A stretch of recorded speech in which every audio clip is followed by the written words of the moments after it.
Hello and welcome to Zero Point Energy, where there's 0 point what we talk about and just as much energy. I'm Sean. And this is Jorge. And tonight we are talking about a wonderful biopic directed by Christopher Nolan, and that is the 2023 movie Oppenheimer. This movie is the stuff of heaviness. Like the atoms they're working with. More like the heavy water that the Germans wish they could work with. True. That too. It is such a strange movie. Like, it's a good movie. It's a great movie. And there are a lot of instances where they absolutely get the history 100% accurate. There are some things that are interpretation and exaggeration and hyperbole. But there are some things that are straight out of history textbooks that, we've learned over the years. Everything was declassified not recently, like in the 80s, I think? 70s? 70s, 80s, early 90s, something like that. Like, I remember learning some of this stuff, but we didn't learn a lot about J. Robert Oppenheimer in school. That's a weird thing, though. They called him in this movie J. Robert Oppenheimer. Robert J. Oppenheimer. They never said what the J stood for, except they said nothing. That doesn't actually mean anything. He just put a J in front of his name. Okay, then, fine. It's weird, but, the movie itself is really well made in terms of both imaginative storytelling as well as conventional storytelling. This is a really well-made movie in terms of how it presents the information and shows you like you said, the interpreted portions. Oh, yeah. The cinematography and the filmmaking in this movie is great. Nolan's choice to do black and white when talking about things that you can look up and we have transcripts for and actual testimonials and this is statement of fact. So these characters acting out things that we can trace and we know for a fact are true, that's done in black and white. So we're seeing it from the perspective of history. Then you have segments of the movie that are in crisp, clear color, and those are meant to be the point of view of Oppenheimer and his view of the same events and how they happened. And then there are moments where things get kind of smeared and they look like they're painted and semi-cell shaded. And those are meant to be it's meant to show his mental decline, his hallucinations, his feelings of guilt and anxiety, where his grasp of reality isn't 100% there. Therefore, what we're seeing as his reality isn't 100% there. And that's cool. And it's not just that. It's also his moments of heightened emotion.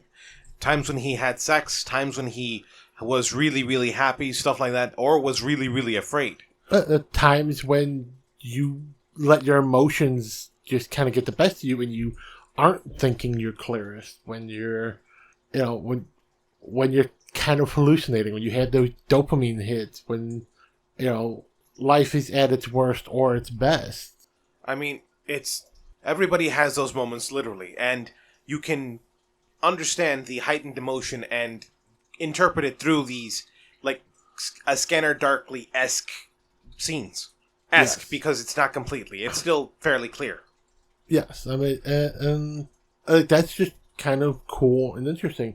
And another, it's a point that everyone has made about this movie, and it's Christopher Nolan's somewhat distaste for CGI. So he's a big fan of practical effects, especially when shooting IMAX movies. And it shows here, to see the practical sets and, not having blue screens and, getting as many real period accurate cars as possible in the scenes and things like that. Even when we see Oppenheimer daydreaming and fantasizing about particles moving and unlocking the atom, like those are done from macro camera in a tub of water with glitter and shit swirling around. You're kidding. Yeah, that's a practical effect. Jesus Christ. Okay, there's art, and then there's fuck you art. You know what I mean? This is fuck you art. That's what Christopher Nolan does a lot in his movies. He does a lot of the, fuck you, I'm doing it because I can. Like, you know that would cost more than just using CG. Yeah, but I'm doing it anyways. It's just... okay. Some things needed CG, okay? Like the nuclear explosion that they had in this movie. No. Just no. I mean, it would have been more accurate if they'd have used CG to put in, at the very least, to put in the mushroom cloud and the pillar of fire. But he went with, let's just make a giant fuel air bomb, which is normal for Hollywood. It's just, you can see the vaporized gasoline and diesel raining back down, the fiery trails coming off of it. It's still impressive, and it was a massive explosion that they recorded for this movie. It probably would have been technically a little more accurate if they actually had access to bombs. What I mean here is a 3-stage explosion where they could scatter the fuel and then ignite it in the air. That would have made it a lot more impressive. Yeah. And again, it's his art, he's the director, he wants to do it, fine, but it would have been a lot better, especially the way this movie was presented. With all the facts and shit. Again, it still looked fantastic. So, we'll agree to disagree, buddy. Well, I mean, usually when you see a giant fireball like that, like, it's really hard to shoot fire on film, on digital film, on regular film, because it gets hyper-saturated or it's too desaturated, so it's either too dark so you can see the texture of the fire, or it's too bright and it's just this white hot yellow glow in the background. You lose all your detail. The fact that he was able to shoot it in a way where you've got all that detail, and you know what draws you away from it being a nuclear explosion, being able to see those particulates raining down on fire, is because he shot it so well. It's one of those of, you're damned if you do, you're damned if you don't. Like, he shot the perfect fireball. But because it's so perfect, it highlights the fact that it's nowhere near what a nuclear explosion would be.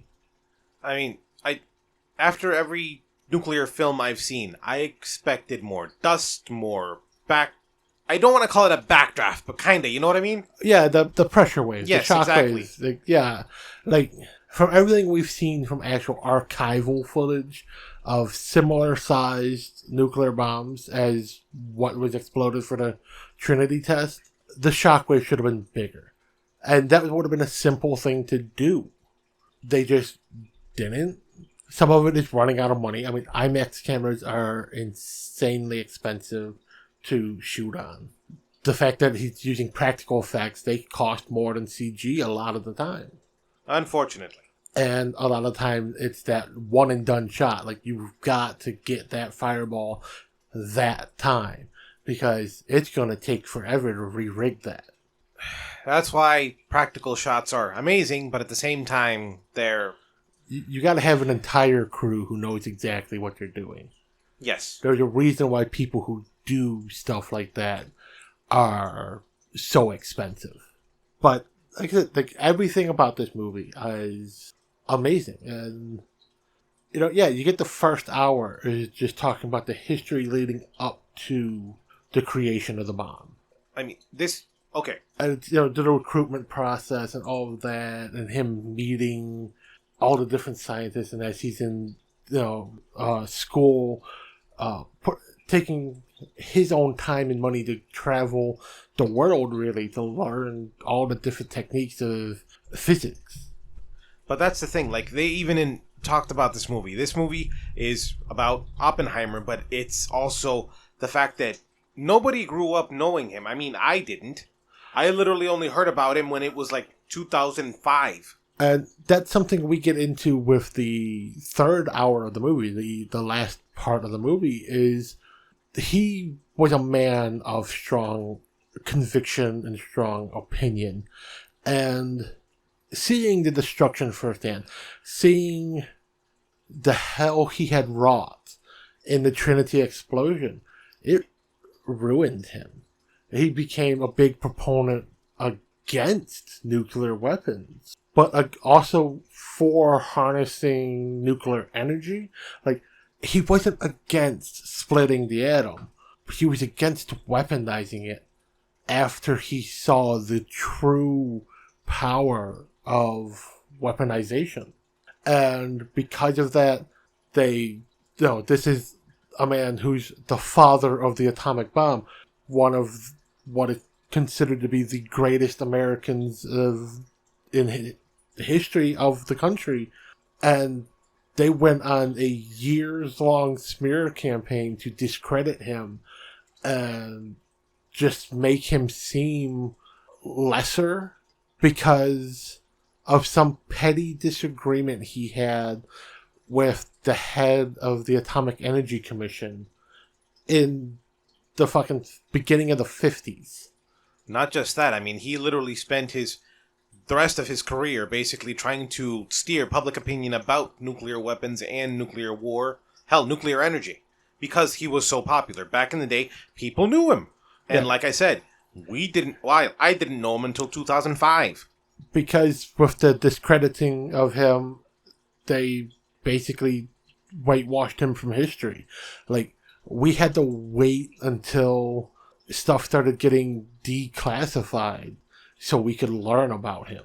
So, yeah, like, us being in elementary school in the early 90s, high school, the late 90s, early 2000s, we didn't learn shit about this man, other than the fact that Dr. J. Robert Oppenheimer is the man responsible for creating the nuclear bomb that was tested during the Trinity test before the bombs that were dropped on Hiroshima and Nagasaki.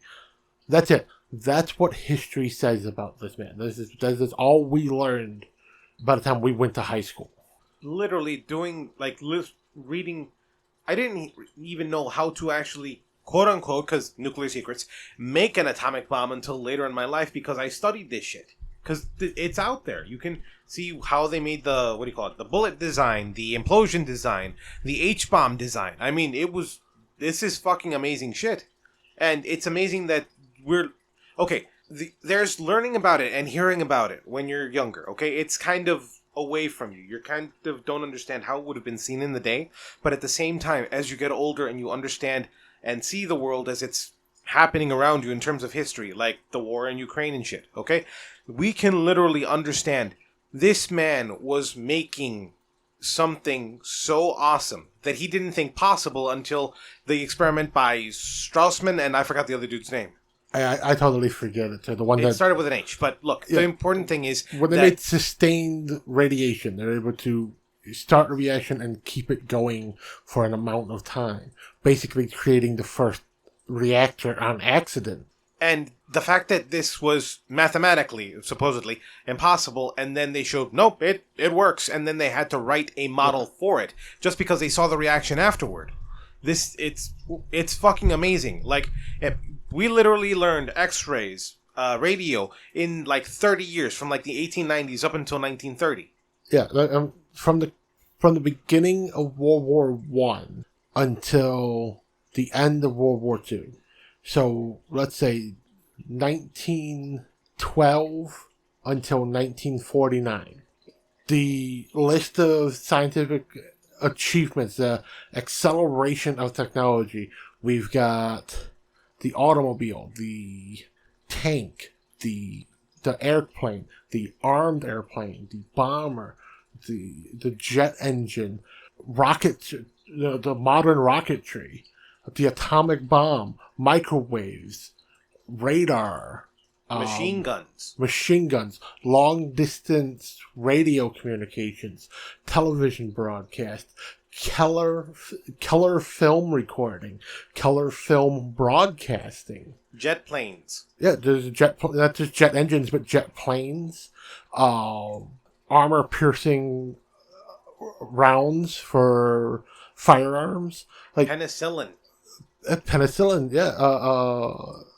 I mean, yeah, we got mustard gas, tear gas, all those, which, because of the creation of those, we had to find counter agents for them. Like, medical technology was leaps and bounds ahead. Like, this is a 30-year gap of history that accelerated the modern technology, the humanity into the modern age because of war, because of nationalistic pride. Now, to put this in context, imagine artificial intelligence, but you didn't have as much access to it as you do now because they didn't have the internet. That's what we're talking about, that kind of advancement. Computers are, they helped us win World War II. Being able to calculate where troops would potentially be. Not even that. Breaking the Enigma code. Frickin' what's his name? Harding? Turing. No. Turing. Thank you. Turing. Yeah. Alan Turing. The cracking of the Enigma code, like all of that, like this is all amazing technology. Submersibles. Yeah, you're right. Fuck. Battleships, aircraft carriers. Like, yeah, we had battleships before, but not on the scale of, like, the Bismarck, the Yamato, the Missouri. Like, these are legendary ships that were all developed within the same 20 years, like, the 20-year span of world history. To put it in context, many don't know what this means. Look it up. This was analog technology. There was no transistor. There was no digital. Yeah, I mean, we're talking steam engines, diesel engines, coal fire engines. For radios, we're talking transistor tubes, vacuum tubes. TVs, just where a TV weighed 200 fucking pounds and it was a giant wooden box with a 5-inch fucking screen on it. Because and they cost $1,000. More than 1,000, but yes, look, or 1,000 maybe in those days. Well, like equivalent of $1,000. You know what I mean? Yeah. Like it's like that's how amazing this stuff was. Like, and like we all know of Einstein. We know of Niels Bohr, Heisenberg, Fermi. Fermi. Like. Hell, we live here in Illinois. We're home with the Fermi Labs. Exactly. This is stuff that you'd think we'd know more of. Hell, I lived most of my life in Chicago. Now I live outside of Chicago. So yes, I knew the Manhattan Project took place in Chicago. I have been to the place in Redgate Woods where the nuclear remnants from the tests were buried. The little bits of radioactive material that they worked on, in the basement of, I think it was the Science and Industry or the Field Museum. Or something like that, yeah. Like, that stuff is buried. It has markers that say this is where the, remnants of the Manhattan Project were buried. Do not dig. Yeah. So, like, I grew up with that history. Jorge grew up with that history. We're local people who grew up at one of the 4 sites that were key contributors to the Manhattan Project, and literally the man in charge of the entire project we knew nothing about until we either researched it on our own or we happened to learn about it as we were graduating high school. And even then, this movie presented so much shit that we didn't know. Like, and I mean, seriously, I knew about the bomb. I knew about, his involvement. I didn't know about any of the political stuff around it that was specifically shown in black and white. That is fact. Yeah. I literally looked stuff up after this. It's literally all true. Yeah, that's, like I said, the great thing of the way this movie was presented is the stuff that's in black and white, you can look it up. You can Google it. If you have print encyclopedias, you can look up excerpts from, these testimonies from these trials that they had. Those parts of the movie are fact. They're not exaggerated in any way. They are proven fact that we have evidence for. And then the rest of the movie, the colorized movie, is the a little bit exaggerated. It's they take the liberties, as most biopics do. You can't make one that's 100% true to life because that'd be fucking boring, especially if you make a 3-hour long movie. But I mean, yeah, okay. Parts of it, unless you're really, really fucking interested, are kind of boring. But I mean, they're acted really fucking well. I mean, I'd say this is one of those that literally everyone has to watch because it's so well presented and factual. And it's one of those. It's a disappointing thing I brought up to Jorge while we were watching it. There are at least 2 entire generations of people that, like the current Gen Alpha and the generation right before it, the Gen Z. Yes. That even now this stuff is not in the history books that they're taught in school. So if they went and saw this movie, this is their only form of knowledge about these legends of physics, nuclear science, particle physics, quantum mechanics. Hell, legends of American history.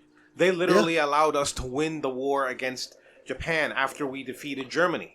And so many of them are also basically erased from history because immediately after World War II, McCarthyism and the Red Scare took all of these former Nazi scientists and Jewish scientists and Russian defector scientists, and they persecuted them for no reason.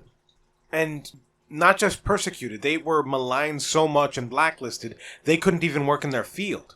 The one dude who really broke my heart, Laminitz or whatever his name, I think his name was Laminitz, something like that. Yeah, I think it's the Laminitz. Laminitz, okay. Yeah. He worked on the railroad. That is backbreaking work, literally. Yeah. And the man, okay, and I'm not saying you're smart, you shouldn't work. No. What I'm saying is he still had to find a way to feed his own family, okay? Because there were plenty of kids who were literally born on the Manhattan Project base of Los Alamos. They literally made a point to talk about it. The first year, 80. Then afterwards, 10 kids a month. Yeah.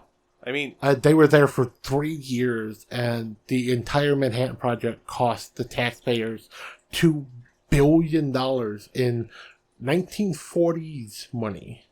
I'm not even going to look that up because I'm pretty sure it's going to hurt my wallet. I want to say that equivalent now to 10 to 12 billion. Something like that. We're talking... okay, it seems like a drop in a bucket because it's... so the average cost of an aircraft carrier. Yeah, but those aircraft carriers have nuclear reactors that wouldn't have been possible without these fucking men. Exactly. And women. A lot of the number crunchers, and the chemists were women. The fact that these people were not and are not more celebrated than they are now, it's heartbreaking. It hurts. Legit, it hurts my head. It hurts my heart. And to talk more about just the making of the movie a bit, looking through historical photos and stuff and looking it up online, the casting is pretty good for this movie. A lot of these people with not much makeup look pretty close to the people they're supposed to be portraying. I mean, Cillian Murphy and Oppenheimer, it's a stretch. It's a vague resemblance. Look, I'll say this. He got really fucking skinny for the role. I applaud him in that regard. He fits that specific aspect. But Robert Downey Jr. playing Strauss is almost spot on to how Strauss looks in history books. Matt Damon playing Groves. General Groves. Again, it's not dead on, but it's pretty close. And it's just... You can see how strong this man was to keep working and how he led his people, the scientists, specifically in Los Alamos. There were 4 different sites, but we're just going to talk about Oppenheimer here, obviously. And he then tried to steer the world to, let's not do this because, hydrogen bombs are scary and they're a fuck ton stronger. Yeah, his biggest opposition to creating bigger and more powerful nuclear bombs and stockpiling them, keeping them in the arsenal, was if we do it, the Russians have to. And that's how you get mad. Mothers against drunk... No, wait. No, sorry. Wrong one. Mutually assured destruction. There we go. Yes. And it's true. Like, if you know for a fact that your biggest rival country has 50 nukes, I'm going to build 51 just to spite them. Oh, their nukes are 20 megaton. Fine. I'm going to build a hydrogen bomb that's 200 megatons. And, so on and so forth until the weapons are so stupidly powerful that, the near zero chance of igniting the atmosphere that they mention for these, what is now considered low yield nuclear weapons, that gets exponentially higher the more powerful the nuclear weapon becomes. Okay, I honestly don't know about that. I'm not familiar with that math. I'll believe you on it, okay? But specifically, this movie, okay. We've said before, we recommend it. We don't recommend it. You should watch this. People need to watch this movie. I'm glad this was so popular. Yeah, this is definitely one of those more and more people should watch. I know this movie shattered box office records, and most of that was due, in fact, to something me and Jorge actually did do at the time of this recording. We did the Barbenheimer. We watched Barbie and Oppenheimer back to back. And lots of people did that in the theaters because it was a joke. But really? Barbie is a funny movie with a very serious story that you can relate to and you learn from because of the comedy.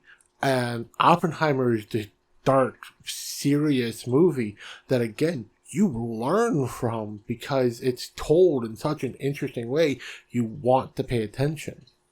And it's not just dark, it's also truthful. And it's not grim for grim's sake. It's not making fun of it. It's not grim dark because they're trying to be as dark as possible. It's showing the reality of the struggle these people went through to make these weapons, and then hearing about the aftermath. Like, there's a scene after the bombings of Hiroshima and Nagasaki where Oppenheimer is giving a speech to all the scientists at Los Alamos. And what we see as the audience taking in just the general look is everybody celebrating because the war is over. These weapons saved millions of lives by taking thousands of lives, which is true to history. But then you got to see more accurately from Oppenheimer's point of view, from his first person walking through the crowd after giving his speech, of when he locks eyes with not the lesser texts and stuff, but the famous scientists, the names, the people who will forever be in history as responsible for these weapons. They're crying, they're screaming, they're vomiting, not because they've been drinking, but because they were broken. They caused horrific destruction for a good reason, but it's one of those, does the ends always justify the means? And we're not going to argue moral relativism, no. We're just stating fact. But it's great that they showed that this is a great moment in human history, but it's also a tragedy for humanity. Yeah. Because even now, 70 years later? Almost. We still live in fear of nuclear war. I mean, yeah, it's not as big of a fear as it was through the, end of 50s, 60s, 70s, even up into the 80s when I was a small child.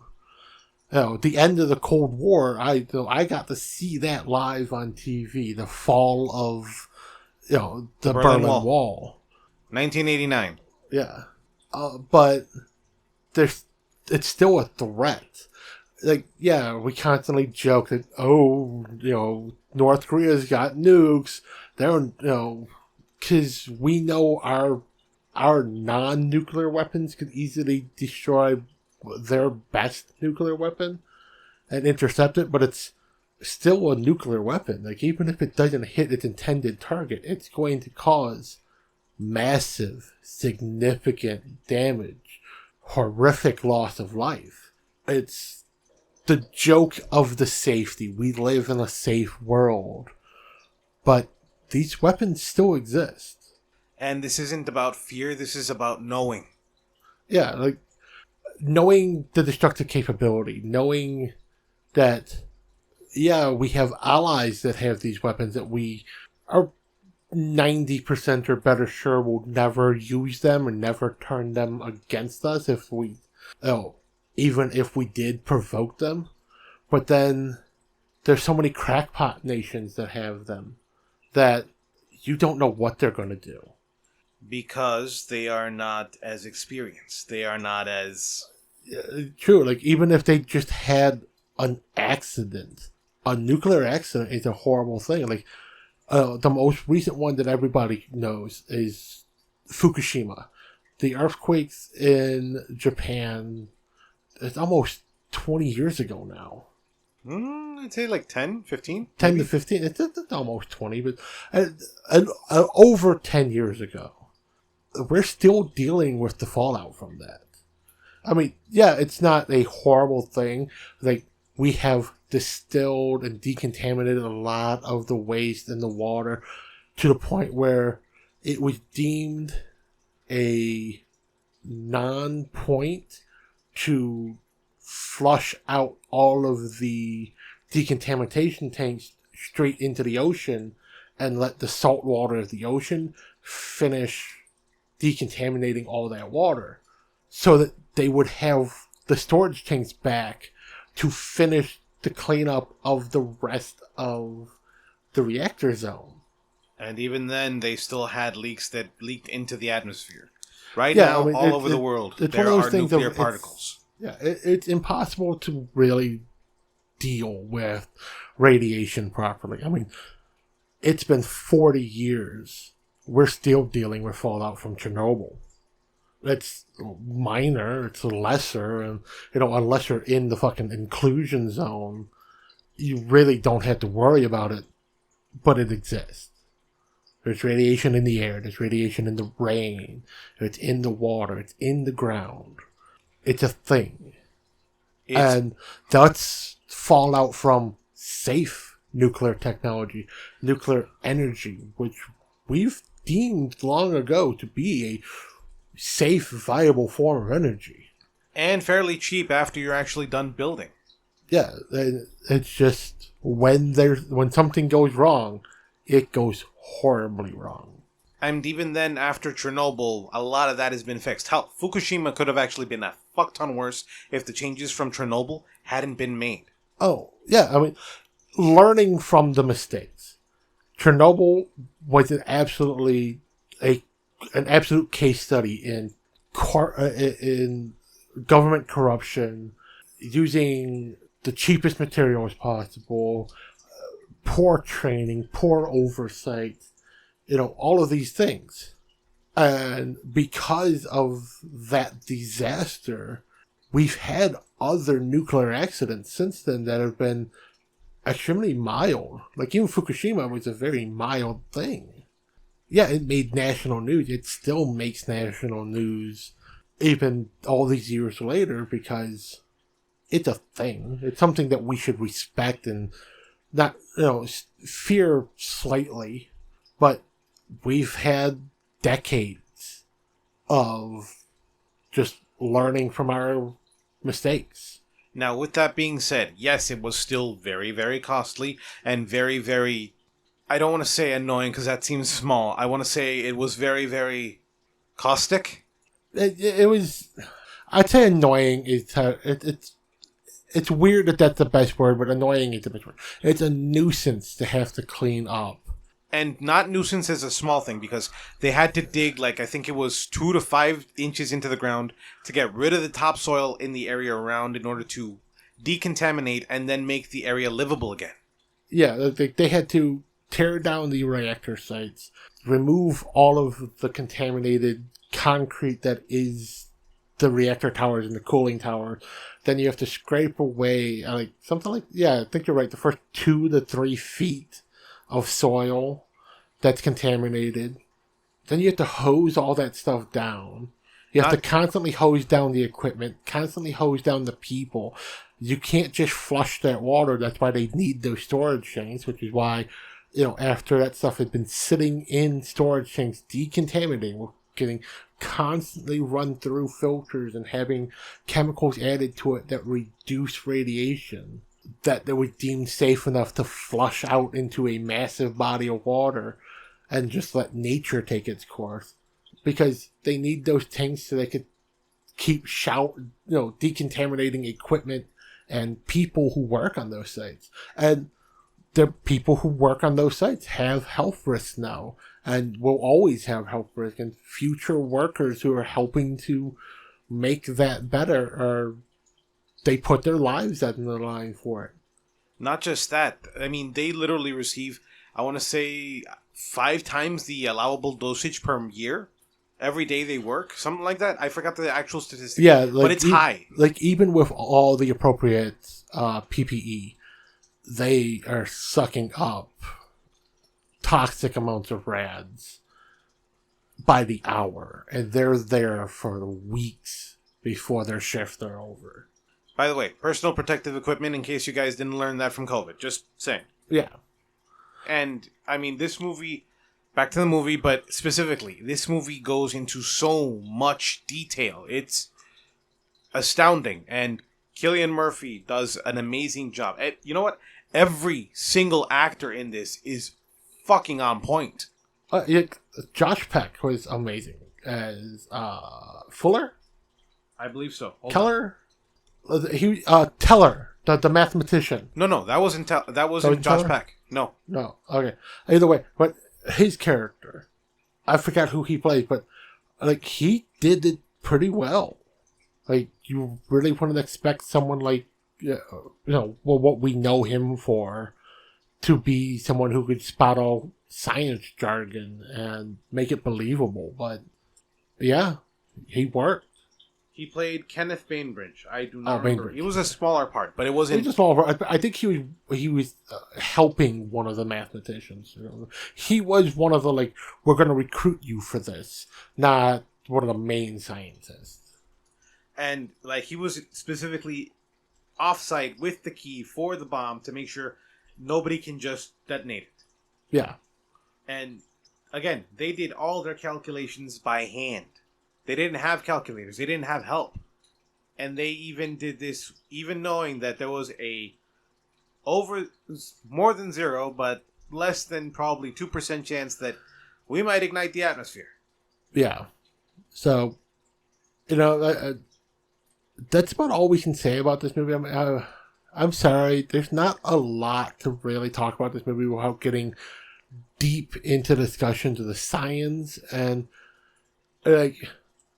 me and Jorge are big science nerds, but even we find that to be a bit boring. We could talk about it, and dumbly enough, I know the physics for some of the math. I could prattle on about that for another hour straight or so, but you know what? The movie does a good job of explaining it without making you feel dumb.